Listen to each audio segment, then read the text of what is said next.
ఈ రోజు గమనించారా బంగారం వెండి ఇలా జరగడానికి కారణం ట్రంప్ యుక్రెయిన్ కు ఒక డెడ్ లైన్ ఇచ్చాడా 25th డిసెంబర్ లోపు పీస్ డీల్ రష్యాకి యుక్రెయిన్ కు మధ్యలో శాంతి ఒప్పందానికి ఒప్పుకోమని డెడ్ లైన్ ఇచ్చారా. ఫైనలీ అది జరగలేదు.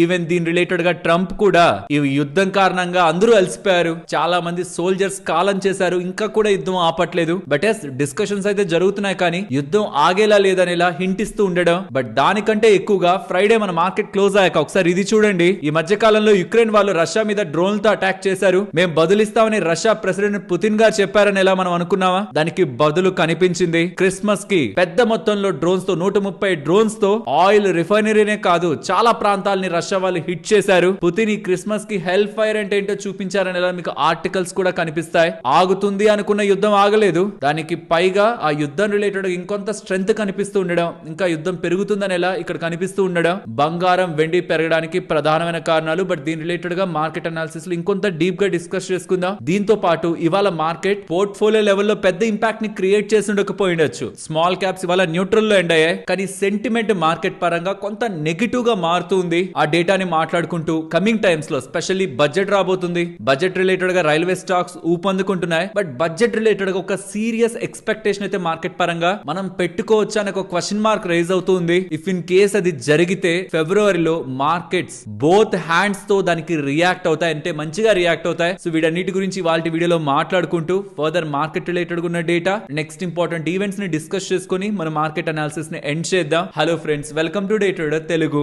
Good evening. First gold and silver చాలా కొంత డేటానే ఉంది. ఈ మధ్య కాలంలో బంగారం వెండి పెరగడానికి పెద్ద కారణాలేం కనిపించట్లేదు, ప్రతిరోజు పెరుగుతూనే ఉన్నాయి. కానీ లాస్ట్ ఫ్యూ డేస్ లో మీరు గమనించండి, వెండి అమాంతం పెరుగుతుంది. ప్యారలల్ గా గ్లోబల్ గా ఏమన్నా జరుగుతుందా అని చూస్తే ఇండస్ట్రియల్ డిమాండ్ కారణంగా వెండి పెరుగుతుంది అనేది ఎప్పటి నుంచో మాట్లాడుకుంటున్న కాన్సెప్ట్. బట్ అది కాదు, లాస్ట్ ఫ్యూ డేస్ నుంచి ఏం జరుగుతుందని చూస్తే రష్యా యుక్రెయిన్ రిలేటెడ్ గానీ ఇష్యూ మనకి అరైజ్ అవుతుంది. మరి అలాంటప్పుడు పెరగాల్సింది బంగారం కదా, వెండి ఎందుకు రియాక్ట్ అవుతుంది? యాక్చువల్ గా చాలా టైం బ్యాక్ బంగారం బాగా పెరిగింది, వెండి సైలెంట్ గా ఉంది. గోల్డ్ సిల్వర్ రేషియోలో కూడా ఈ వీడియో సిల్వర్ రిలేటెడ్ గా చేసిన ఈ వీడియోలో కూడా స్టార్టింగ్ లో మీకు గోల్డ్ సిల్వర్ రేషియో గురించి ఎక్స్ప్లెయిన్ చేస్తుంటాను. సో అప్పుడు వెండైనా బంగారం కంటే ఎక్కువ పెరగాలి, ఆర్ బంగారం అయినా కిందకు వచ్చి వెండి బంగారం రేషియో గతంలో ఎలా అయితే మెయింటైన్ అయిందో ఆ జోన్స్ కి రావాలి. కానీ ఇక్కడ బంగారం పడలేదు, బంగారం అక్కడే ఉంది. వెండి తన వాల్యూని పెంచుకునే ప్రయత్నం చేస్తూ ఉంది. గ్లోబల్ గా జరుగుతున్న సినారియో ఏంటి? రష్యా యుక్రెయిన్ వార్ క్రిస్మస్ లోపు ఎండ్ అయిపోతుంది. నేనైతే 8 యుద్ధాలు ఆపాను, ఇది 9వ కూడా అవుతుంది. అప్పటికి 7 యుద్ధాలు ఆపున్నారులేండి, ఇది 8వ అవుతుందని ఇలా స్టేట్మెంట్స్ వచ్చాయి. కొత్త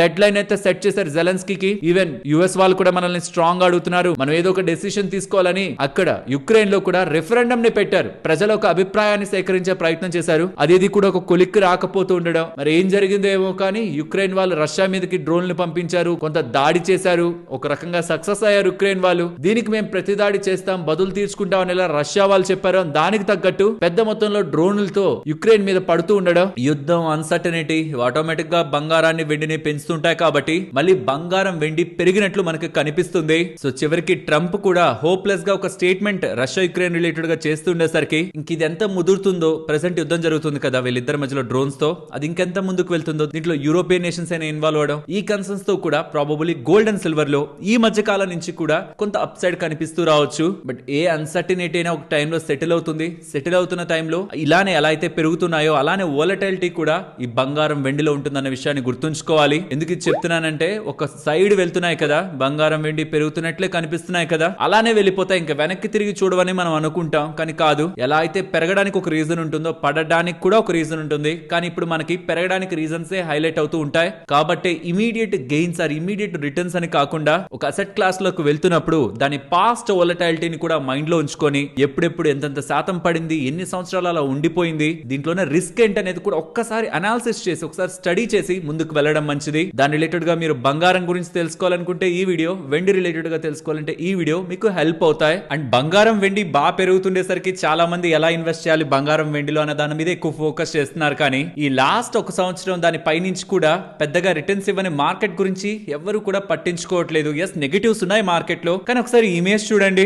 ఎప్పుడెప్పుడైతే బంగారం వెండి బాగా పెరిగి స్టాక్ మార్కెట్ లో పెద్దగా పెరగకుండా గోల్డ్ సిల్వర్ లే బెస్ట్ అనేలా ఎవరెవరైతే అనుకుంటూ వచ్చారో ఆ టైమ్స్ లో బంగారం వెండి పడిపోయాయని కాదు, బంగారం వెండి ఎలా ఉన్నాయో పక్కన పెడితే ఈక్విటీ మార్కెట్స్ మాత్రం స్ట్రాంగ్ గా రిటర్న్స్ ఇచ్చాయి. అలా చూస్తే 2001కి కొన్ని సంవత్సరాల ముందు 1995 నుంచి 2001కి ఆ మధ్యలో 130% దగ్గర దగ్గరగా కూడా మార్కెట్ లో రిటర్న్స్ ఇచ్చినట్టు, అలానే ఏ ఏ సందర్భాల్లో ఈ పైనున్న లైన్ దగ్గరికి Nifty versus gold silver ratio వెళ్తున్నప్పుడు బంగారం వెండి కంటే కూడా ఈక్విటీ మార్కెట్లు ఎలా పర్ఫామ్ చేశాయన్న డేటా ఇక్కడ మీకు స్క్రీన్ మీద కనిపిస్తుంది. బంగారం వెండి కంటే మార్కెట్ లో పెరిగిపోతాయా, బంగారం వెండి పెరగదా అంటే ఇలానే రిపీట్ అయితే అదే జరుగుతుంది. కానీ అదే రిపీట్ అవ్వాలని లేదు, బంగారం వెండి ఇంకా కూడా పెరగచ్చు, మార్కెట్స్ ఇక్కడే ఉండొచ్చు. బట్ హిస్టరీ ఏం చెప్తుంది, డేటా ఏం చెప్తుంది అనేది మాత్రమే ఇక్కడ మనకి ఇమేజ్ రూపంలో కనిపిస్తుంది. And even gold silver Nifty కూడా గత 25 సంవత్సరాల్లో ఏదేది ఎప్పుడెప్పుడు విన్నర్ గా ఉందనేది కూడా మీరు చూడొచ్చు. బంగారం వెండి ఎస్ కొన్ని సంవత్సరాలు విన్నర్స్ గా ఉన్నాయి, కానీ మార్కెట్స్ కూడా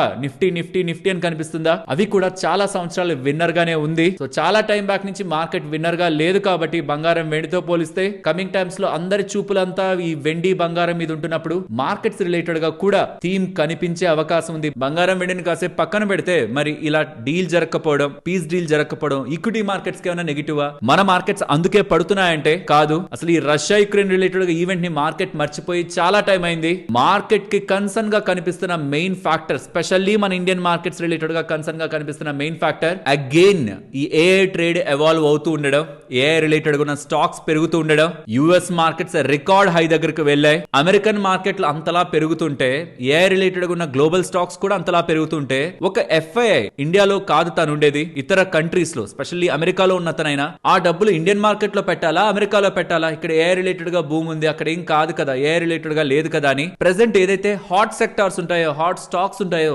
దాన్ని చేసే ప్రయత్నంలో ఆపర్చునిటీ ఉందనుకుంటే దాని వెనక డబ్బులు వెళ్లే ప్రయత్నంలో ఎక్కడైతే ఏఐ రిలేటెడ్ గా థీమ్ ఎవాల్వ్ అవుతూ ఉందో, ఇది బబుల్ అనుకుంటున్నప్పుడేమో ఫండ్స్ మన పక్కన కొంత ఫ్లో అవుతున్నాయి, బబుల్ ఏం కాదు అని చెప్పి మళ్ళీ వాటి రిలేటెడ్ గా హోప్స్ రైజ్ అయ్యి ఆ స్టాక్స్ పెరుగుతున్నప్పుడు ఇండియా నుంచి మీరు గమనించండి, ఒక్కొక్క దాన్ని లింక్ చేద్దాం. US markets all time highs కు వెళ్తున్నాయి, ఏఐ రిలేటెడ్ గా స్టాక్స్ అక్కడ పెరుగుతున్నాయి. ప్యారలల్ గా ఏం జరిగింది, ఒక పాయింట్ లో పాజిటివ్ గా ఒక 3 రోజులు వరుసగా బై చేసిన వాళ్ళు కాస్త ఎఫ్ఐఎస్ కొంత సెల్ చేశారు, తర్వాత సెల్లింగ్ ని పెంచారు. ఆల్మోస్ట్ 1800 కోట్లు కొన్న దగ్గర నుంచి 1700 కోట్లు అమ్మే వరకు వాళ్ళ యాక్టివిటీని మార్చారు. దీని కారణంగా డైరెక్ట్ గా స్టాక్స్ పడడం ఒక ఎత్తు అయితే, ఇలా ఎఫ్ఐఎస్ ఒక డబ్బులు బయటకు వెళ్ళిపోవడం కారణంగా రూపీ వీక్ అవుతూ ఉంది. ఈ మధ్య కాలంలో 91 రూపాయికి పైకి వెళ్ళిపోయి 89 రూపాయల 50 పైసలకి మన రూపీ వచ్చిందా, ఇప్పుడు మళ్ళీ 90 రూపాయల దగ్గరికి వస్తుంది ఎఫ్ఐఎస్ సెల్లింగ్ కారణంగా. సో ఎఫ్ఐఎస్ సెల్లింగ్ నార్మల్ గా జరుగుతుండడమే ఈక్విటీ మార్కెట్స్ కి మంచిది కాదు. దానికి తోడు దాని కారణంగా రూపీ వీక్ అయిపోతుంటే కరెన్సీ ఇంపాక్ట్ కూడా ఒక ఎఫ్ఐ ని ఇంపాక్ట్ చేసి అది ఇంకా వాళ్ళ సెల్లింగ్ ని పెంచే ప్రయత్నం చేస్తూ ఉంటుంది. ఇది మన మార్కెట్ పరంగా ఉంటున్న, ఓన్లీ మన మార్కెట్ పరంగా ఉంటున్న డొమెస్టిక్ ప్రాబ్లం. దీనికి సొల్యూషన్ ఏంటి,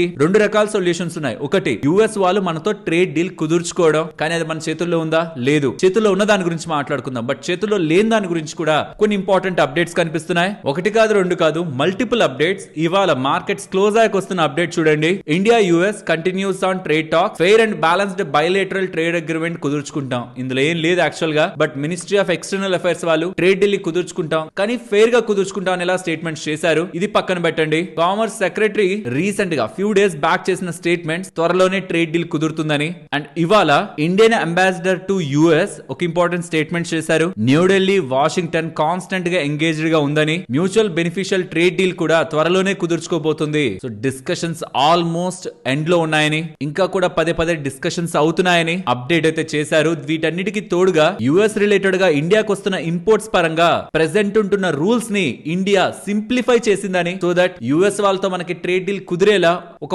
పాజిటివ్ అట్మాస్ఫియర్ క్రియేట్ చేయడానికి ఇండియా కూడా ప్రయత్నిస్తుంది స్ట్రాంగ్ అని ఎలా మనకి డేటా కనిపిస్తుంది. కానీ ఎక్కడ ట్రేడ్ డీల్ అనౌన్స్మెంట్ లేదు. నేను గతంలో కూడా చెప్పాను, నేను రాంగ్ అవ్వాలనే కోరుకుంటున్నాను, బట్ నాకు ట్రంప్ రిలేటెడ్ గా ఉంటున్న బిహేవియర్ టువర్డ్స్ ద ఇండియా ఒక డిఫరెంట్ లెవెల్లో కనిపిస్తుంది. ఇది నేను ఎప్పుడు స్ట్రాంగ్ గా అనుకున్నానంటే, రష్యా రిలేటెడ్ గా మన వాళ్ళు వెనక్కి తగ్గినా మీరు ఆయిల్ కొనడం మానేయండి, నెక్స్ట్ డేనే మేము తగ్గించేస్తాం మీ రిలేటెడ్ గా టారిఫ్లు 25% తీసేస్తామని అన్ని సార్లు చెప్పారు. మన వాళ్ళు తగ్గించారు, బట్ వాళ్ళేమో ఆ స్టెప్పే తీసుకోలేదు. రష్యా యుక్రెయిన్ క్రైసిస్ కి, ఆ రష్యా యుక్రెయిన్ ఒక ఇష్యూకి ప్రెసెంట్ ఇండియాకి పెద్ద లింక్ లేదు కదా, తగ్గించాలి కదా. ఒక్క స్టెప్, ఒక్క స్టెప్ కూడా సైడ్ అమెరికా వేసే ప్రయత్నం చేయట్లేదు. బట్ ఎవరైనా ఎంత కాలం లాగగలరు, అల్టిమేట్ గా ఒక దగ్గర బ్రేక్ అవ్వాలి. మరి వాళ్ళు ఎక్స్పెక్ట్ చేసేటివి ఏ రేంజ్ లో ఉన్నాయో, ఇండియా వాళ్ళు ఇంకా దానికి ఒప్పుకోలేకపోతున్నారు. ఇంకా ఫెయిర్ గా జరగాలి డీల్ అంటున్నారంటే, అన్ఫేర్ గా వాళ్ళేం అడుగుతున్నారో కూడా ఇదే సరైన సమయం, ఎంత లాగాలో అంతా లాగేయాలనే ప్రయత్నం అయితే వాళ్ళ దగ్గర నుంచి స్ట్రాంగ్ గా కనిపిస్తుంది. కాబట్టి మనకి ట్రేడ్ డీల్ కుదరట్లేదు. అండ్ ఇంకొకటి క్లారిఫై చేయాలి,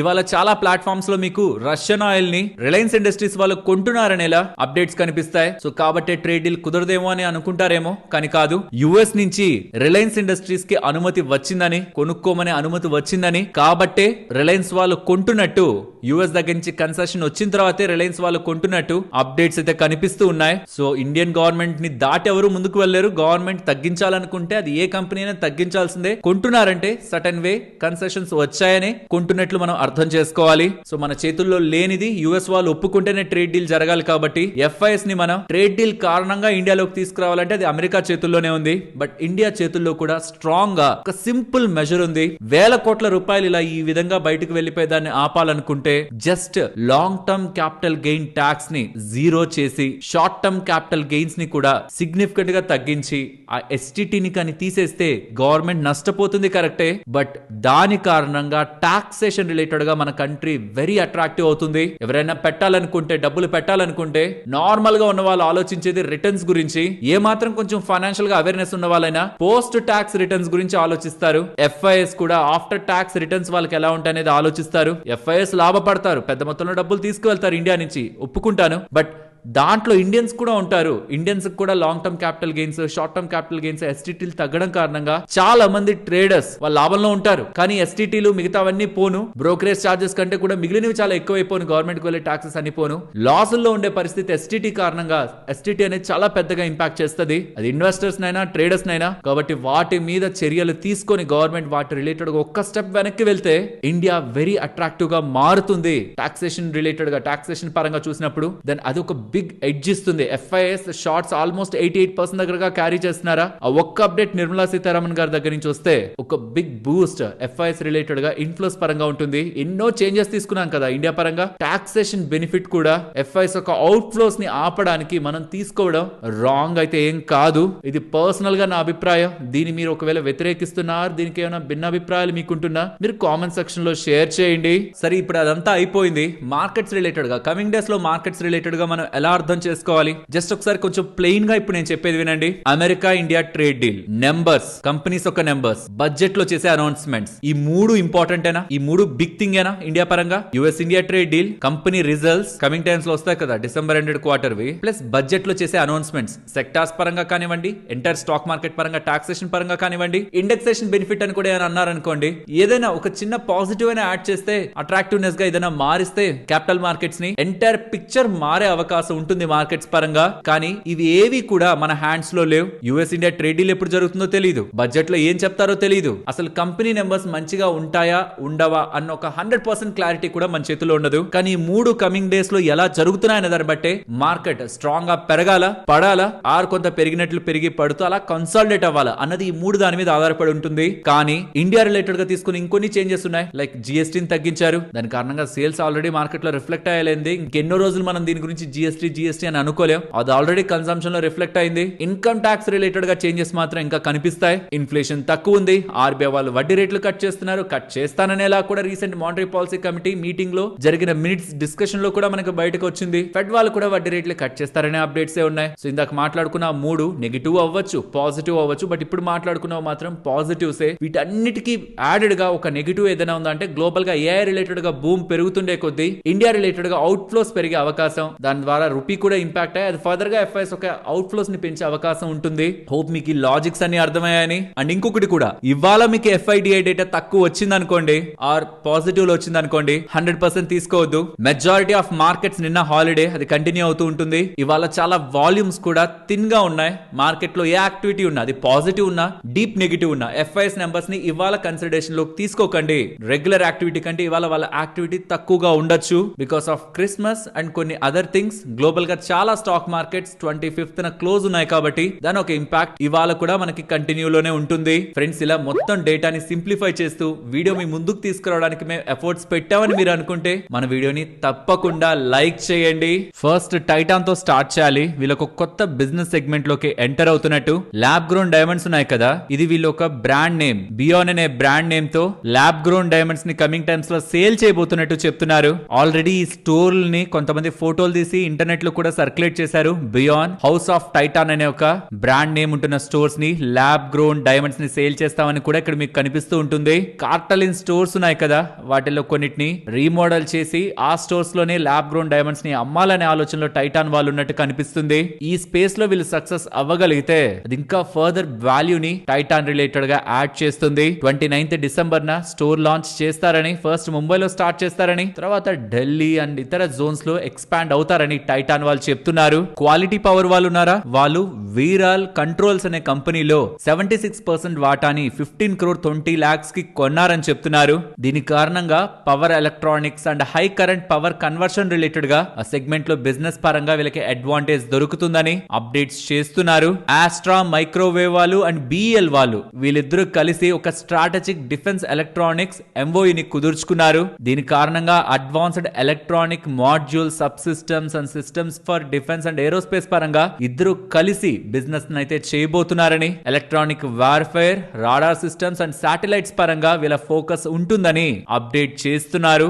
ఓలా ఎలక్ట్రిక్ వాళ్ళకి 366 crore 78 lakhs విలువ చేసే ఇన్సెంటివ్ పిఎల్ఐ స్కీమ్ లో భాగంగా auto incentive FY25 financial year లో భాగంగా లభించిందని మినిస్ట్రీ ఆఫ్ హెవీ ఇండస్ట్రీస్ వాళ్ళు ఇది వీళ్ళకి శాంక్షన్ చేశారని ఓలా ఎలక్ట్రిక్ వాళ్ళు అప్డేట్ చేశారు. ప్రాబబుల్లీ ఈ రీజన్ తోనే వాళ్ళ కొంత మార్కెట్ డల్ ఉన్న స్టాక్ 2% దగ్గరగా పెరిగింది. నెక్స్ట్ నువామా గురించి మాట్లాడుకోవాలి. నువామా వెల్త్ మేనేజ్మెంట్ గురించి. ఇవాళ స్టాక్ పెద్ద మొత్తంలో పడిపోయినట్లు మీకు కనిపిస్తుంది, కానీ అది నిజం కాదు. ఇవాళ స్టాక్ స్ప్లిట్ 10 గా ఉన్న ఫేస్ వాల్యూ 2 అయింది. అంటే స్టాక్ 5 తో డివైడ్ అయింది. స్టాక్ ధర నెంబర్ ఆఫ్ షేర్లు 5 తో మల్టిప్లై అవుతాయి. సో ఎన్ని షేర్లు అయితే మీకున్నాయో అది 5 తో మల్టిప్లై అయ్యి కమింగ్ టైమ్స్ లో ఎక్కువ షేర్లు మీ డిమాట్ అకౌంట్ లో కనిపిస్తాయి. కాబట్టి కంగారు పడాల్సిన నీడ్ లేదు. ఇవాళ మీకు కనిపిస్తున్న లాస్ రియల్ లాస్ కాదు. అలాగే రామ్ రతన్ వైర్స్ రిలేటెడ్ గా కూడా బోనస్ 1:1 లో ఇష్యూ చేశారు కాబట్టి స్టాక్ ప్రైస్ హాఫ్ అవుతుంది, నెంబర్ ఆఫ్ షేర్స్ డబుల్ అవుతాయి. జెప్టో వాళ్ళు ఐపీఓ కి ఫైల్ చేశారనేలా మనకు అప్డేట్స్ కనిపిస్తున్నాయి, బట్ డీటెయిల్స్ ఇంకా ఫుల్ గా రావట్లేదు. కానీ ఇంకొక important update Swiggy Zomato related గా, ఇన్ఫాక్ట్ ఇవాళ స్విగ్గీ జొమాటో రిలేటెడ్ గా సెల్లింగ్ ప్రెషర్ కనిపించడానికి కూడా రీజన్ గా ఇంపార్టెంట్ డేటా కనిపిస్తుంది. గిగ్ వర్కర్స్ ఉంటారు కదా, మీన్స్ మీరు ఒక ఆర్డర్ పెడితే మీకు అది సేఫ్ గా డెలివరీ చేసే వాళ్ళు ఉంటారు కదా, వాళ్ళకి సరైన వర్కింగ్ అవర్స్ ని ప్రొవైడ్ చేయాలని, ఇటు పడితే అటు అన్ప్రెడిక్టబుల్ గా వర్కింగ్ అవర్స్ ఉంటున్నాయని, ఇష్టం వచ్చినట్లు డెలివరీ టైం టార్గెట్లు పెడుతున్నారు, 10 నిమిషాల్లో డెలివరీ చేయాలంటున్నారని, అర్థం పర్థం లేకుండా ఐడీస్ ని బ్లాక్ చేసేస్తున్నారని, బేసిక్ వెల్ఫేర్ అండ్ సోషల్ సెక్యూరిటీని కూడా ప్రొవైడ్ చేయాలి. కేంద్ర ప్రభుత్వం కూడా రీసెంట్ టైమ్స్ లో చెప్పింది కదా వీళ్ళకి ఇవ్వాలని. వాటన్నిటిని కూడా అమలు చేయాలని నేషన్ వైడ్ గా స్ట్రైక్ కి December 25th and December 31st వెళ్తున్నారంటున్నారు. ప్రైమ్ డే సెలెక్ట్ చేసుకున్నారు. Christmas and new year December 31st నైటే కదా ఎక్కువ బజ్ ఉంటుంది. ఆ టైంలో అయితే ఇంపాక్ట్ అవుతుందిలే, వీళ్ళు దిగొస్తారని అయితే చూస్తున్నారు. కానీ December 25th ఈ డేటా వచ్చాక నేను గమనించాను, ఇక్కడైతే ఎటువంటి డెలివరీ ఆపరేషన్స్ నెల్లూరు జోన్ లో అయితే ఆగలేదు. యాజ్ ఇట్ ఈస్ గా యాప్స్ అయితే వర్క్ అయ్యాయి. మీరుంటున్న సిటీస్ లో ఏమైనా ఇంపాక్ట్ అయ్యాయా ఈ జొమాటో స్విగ్గీ రిలేటెడ్ గా? అంటే 31st December కూడా రిపీట్ చేస్తామని ఇలా చెప్తున్నారు. ఇఫ్ ఇన్ కేస్ దీనికి ఒకవేళ స్విగ్గీ జొమాటో కానీ తగ్గకపోతే ఈ గిగ్ వర్కర్స్ ఏ ఫర్దర్ స్టెప్స్ తీసుకుంటారన్నది చూడాల్సింది. అండ్ ఈవెన్ జెప్టో వాళ్ళు కూడా కాన్ఫిడెన్షియల్ గా డిఆర్హెచ్పి ని ఇవాళ ఫైల్ చేశారు సెబీక్ అనేలా కూడా డేటా కనిపిస్తూ ఉంది. సో నేషన్ వైడ్ స్ట్రైక్ ఇది. బట్ 25th November అయితే నేనైతే చూసాను చాలా డెలివరీ బాయ్స్ ని. మీరున్న ఏరియాలో నిన్న డెలివరీస్ జరిగాయా లేదన్న ఒపీనియన్ ని షేర్ చేయండి ఫ్రెండ్స్. ఇప్పుడు షేర్ చేసిన డేటా మీకు వాల్యుబుల్ గానే అనిపించిందా? అనిపిస్తే మన వీడియోని తప్పకుండా లైక్ చేయండి. నెక్స్ట్ ఇవాళ ఐఎక్స్ మీరు గమనిస్తే సడన్ గా పడిందా? ఇవాళ దానికి రీజన్ సిఆర్సి వాళ్ళు, ఈ పవర్ రిలేటెడ్ గా పవర్ ఎక్స్చేంజెస్ పరంగా ఉంటున్న రెగ్యులేటర్ వాళ్ళు టారిఫ్ రిలేటెడ్ గా రివిజన్ చేయబోతున్నారు. ఈ ఐఎక్స్ వాళ్ళు కలెక్ట్ చేసే ఫీజ్ ని తగ్గించాలనే డెసిషన్ తీసుకోబోతున్నారు అనేసరికి వీళ్ళ ఇన్కమ్ ఎక్కడ తగ్గుతుందో అన్న ఒక భయాలతో మార్కెట్ లో ఇవాళ ఫాల్ అయితే కనిపించింది. కానీ అఫీషియల్ అప్డేట్ అయితే సిఆర్సి నుంచి ఇంకా రాలేదు. నెక్స్ట్ ఎస్ఆర్ఎఫ్ గురించి మాట్లాడుకోవాలి. స్టాక్ ఇవాళ పెరిగిందా? కారణం కేంద్రం వాళ్ళు యాంటీ డంపింగ్ డ్యూటీని R134A రిలేటెడ్ గా చైనా నుంచి వస్తున్న దీని రిలేటెడ్ గా విధించారు. ఏంటిది? Domestic refrigerant gas. ఇక్కడ మీకు చూపిస్తున్నాను చూడండి. ఇది ఒక రిఫ్రిజరెంట్ గ్యాస్ కూలింగ్ కోసం యూస్ చేస్తుంటారు. కమర్షియల్ రిఫ్రిజరేషన్స్ లో కానీ, ఆటోమోటివ్ ఇండస్ట్రీలో కానీ, హౌస్ హోల్డ్ అప్లయన్సెస్ లో కూడా, ఫ్రీజర్స్, రిఫ్రిజరేటర్స్ వీటన్నిటిలో కూడా గ్యాస్ ని యూస్ చేస్తారు. దీన్ని ఎస్ఆర్ఎఫ్ వాళ్ళు తయారు చేస్తుంటారు. ఇది చైనా నుంచి మనకి ఇంపోర్ట్ అవ్వబడుతుంది. దీని మీద యాంటీ డంపింగ్ డ్యూటీని విధిస్తే ఇండియాలో మ్యానుఫాక్చర్స్ కి అడ్వాంటేజ్ ఉంటుంది. చైనా నుంచి వస్తున్న దానిపైన ట్యాక్స్ పెరుగుతుంది. కాబట్టి ఎస్ఆర్ఎఫ్ రిలేటెడ్ గా ఇవాళ మనకి అడ్వాంటేజ్ కనిపించింది. కోఫోర్జ్ రిలేటెడ్ గా ఒక ఇంపార్టెంట్ అప్డేట్ కనిపిస్తుంది. వీళ్ళు ఒక కంపెనీని, ఎన్కోరా అనే ఒక కంపెనీని అక్విజిషన్ చేస్తూ ఉన్నారు. 17,032 crore పెట్టి. ఏ కంపెనీని అయితే వీళ్ళు అక్వైర్ చేస్తున్నారో అది AI based company. AI led engineering, cloud, data services related గా వాళ్ళు వాళ్ళు బిజినెస్ ని చేస్తున్నారు. సో ఇప్పుడు ఈ కంపెనీని అక్విజిషన్ చేస్తే ఇది కూడా ఏఐ రిలేటెడ్ గా ఉన్న బిజినెస్ లోకి ఎంటర్ అవుతుంది. So with respect to business ఇది మంచిగానే కనిపిస్తున్నా వాల్యుయేషన్ పరంగా మాత్రం కొంత ఎక్కువ ప్రైజే పెట్టి కొన్నారనుకోవాలి. ఎందుకంటే FY25 లో వాళ్ళ టర్న్ ఓవర్ 4,300 crore, జరిగిన ట్రాన్సాక్షన్ ఎంటర్ప్రైజ్ వాల్యూ ప్రకారం చూస్తే 19,000 crore చేంజ్ దగ్గరగా ఉంటుంది. సో ఖచ్చితంగా ఏఐ కంపెనీ అనేసరికి సిగ్నిఫికెంట్ గా ప్రీమియం పెట్టి కొన్నారు వీళ్ళు. బట్ ఏఐ రిలేటెడ్ గా ఉన్న బిజినెస్ లో వీళ్ళు ఎంటర్ అవుతున్నారు అంటుండడం, వాల్యుయేషన్స్ ఎక్స్పెన్సివ్ గా డీల్ చేస్తున్నసరికి ఎలా కమింగ్ టైమ్స్ లో దీన్ని ఇంటిగ్రేట్ చేస్తారన్న ఒక క్వశ్చన్ మార్క్స్ ఇవాళ స్టాక్ రిలేటెడ్ గా సెల్లింగ్ ప్రెషర్ ని క్రియేట్ చేశాయి. మేనేజ్మెంట్ అయితే ఆ కంపెనీని కొనడం కారణంగా 3,100 స్కిల్డ్ ప్రొఫెషనల్స్ కూడా కంపెనీలోకి యాడ్ అవుతారని, AI infused growth Coforge related గా ఎక్సెప్షనల్ గా కమింగ్ టైమ్స్ లో లీడ్ చేస్తుందనేలా వాళ్ళైతే అభిప్రాయపడుతున్నారు. బట్ మార్కెట్ కి కొంత కన్సర్న్ లా ఉందేమో. కమింగ్ టైమ్స్ లో అది రిజల్ట్స్ లో కనిపిస్తుంటే మార్కెట్ దానికి అప్పుడు మంచిగా రియాక్ట్ అవ్వచ్చు. ఈ విక్రాన్ ఇంజనీరింగ్ వాళ్ళకి సడన్ గా మంచి మంచి ఆర్డర్స్ అయితే లభిస్తూ ఉన్నాయి. ఇప్పుడైతే ఎన్టీపీసీ వాళ్ళ దగ్గర నుంచి, వెల్ నోన్ ప్లేయర్ దగ్గర నుంచి ఈపీసీ ఆర్డర్ 459 crore 20 lakhs కి వచ్చేసేది లభించిందని, నెక్స్ట్ 12 months లో ఇది ఎగ్జిక్యూట్ చేస్తారని ఈ వచ్చిన సోలార్ ప్రాజెక్ట్ రిలేటెడ్ గా వీళ్ళు ఎక్స్చేంజెస్ కి అప్డేట్ చేశారు. పెనేషియా బయోటెక్ వాళ్ళకి 80 crore amendment UNICEF vaccine order related గా లభించింది. గతంలో ఇచ్చిన ఆర్డరే, బట్ అది క్యాలెండర్ ఇయర్ 2026 రిలేటెడ్ గా 23 crore దగ్గరగా పెంచారు. ప్లస్ ఫ్రెష్ గా 33 crore ఆర్డర్ ఇచ్చారు. దీంతో టోటల్ గా చూస్తే ఇంక్రిమెంటల్ వాల్యూ 80 crore దగ్గరగా కనిపిస్తుంది. నెక్స్ట్ ఎన్బిసిసి ఇవాళ స్టాక్ పెరిగిందా? కారణం దుబాయ్ లో వీళ్ళు ల్యాండ్ అక్విజిషన్ చేస్తున్నారు అండ్ ముంబై పోర్ట్ అథారిటీ వాళ్ళతో కూడా MOU ని కుదుర్చుకుంటున్నారు. 25 acre CGO complex development related గా. సో దుబాయ్ లో వాళ్ళు ఎక్స్పాండ్ అవుతున్నారని అండ్ ముంబై పోర్ట్ వాళ్ళతో కూడా MOU ని కుదుర్చుకొని బిజినెస్ ని పెంచుకుంటున్నారన్న అప్డేట్స్ తో స్టాక్ ఇవాళ పెరిగింది. సరే మరి నేనుండనా మరొక ఇంట్రెస్టింగ్ వీడియోతో మళ్ళీ మీ ముందుకు వస్తాను. అంతవరకు టేక్ కేర్, జై హింద్.